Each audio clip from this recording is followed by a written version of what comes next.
आदरणीय सभापति जी, ये 75वां गणतंत्र दिवस ये अपने आप में एक महत्वपूर्ण माइलस्टोन है और उस समय संविधान की यात्रा के इस महत्वपूर्ण पड़ाव पर राष्ट्रपति जी का भाषण उसका एक ऐतिहासिक महत्व भी रहता है और उन्होंने अपने भाषण में भारत के आत्मविश्वास की बात कही है, भारत के उज्जवल भविष्य के प्रति विश्वास को प्रकट किया है और भारत के कोटि कोटि जनों का जो सामर्थ्य है उस सामर्थ्य को बहुत ही कम शब्दों में लेकिन बहुत ही शानदार तरीके से देश के सामने सदन के माध्यम से प्रस्तुत किया है। मैं राष्ट्रपति जी के इस प्रेरक उद्बोधन के लिए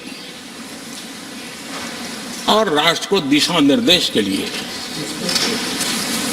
और एक प्रकार से विकसित भारत के संकल्प को सामर्थ्य देने के लिए हृदय से बहुत बहुत आभार व्यक्त करता हूं।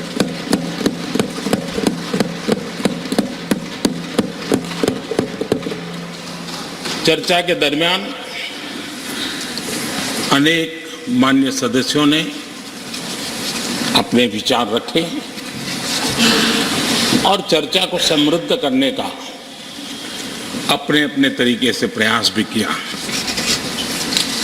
इस चर्चा को समृद्ध करने के प्रयास करने वाले सभी आदरणीय साथियों का भी मैं हृदय से आभार व्यक्त करता हूं, अभिनंदन करता हूं।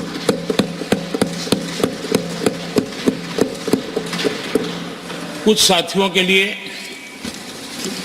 आलोचना करना, कड़वी बातें करना ये उनकी मजबूरी थी, उनके प्रति भी मैं संवेदनाएं प्रकट करता हूं।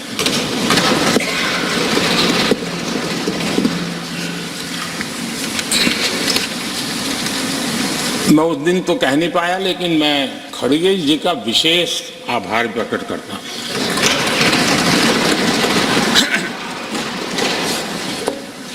बहुत ध्यान से सुन रहा था खड़गे जी उस दिन में और ऐसा आनंद आया, ऐसा आनंद आया, ऐसा बहुत कम मिलता है।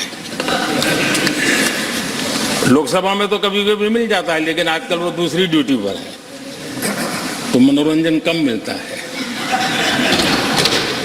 लेकिन लोकसभा में मनोरंजन जो कमी हमें खल रही है उस दिन आपने पूरी कर दी।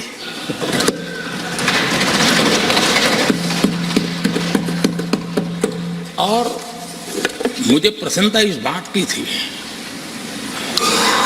कि माननीय खड़गे जी काफी लंबा और बड़ी इम्तिहान वजह से शांति से बोल रहे थे, समय भी काफी लिया था।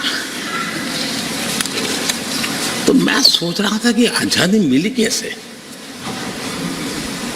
इतना सारा बोलने की आजादी मिली कैसे।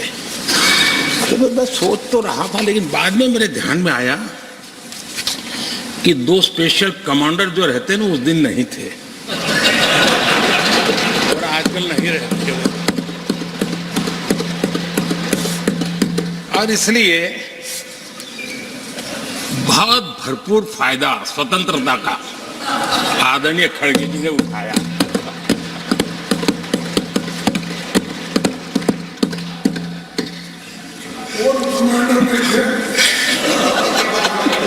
और मुझे लगता है कि उस दिन खड़गे जी ने सिनेमा का एक गाना सुना होगा, ऐसा मौका फिर कहां मिलेगा।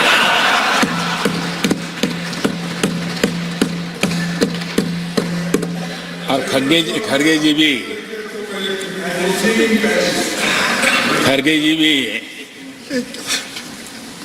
एम्पायर नहीं है, कमांडोज नहीं है, तो चौके छक्के मारने में मजा आ रहा था उनको।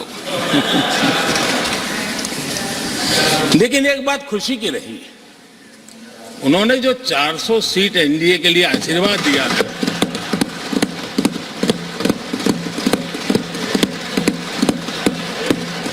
और मैं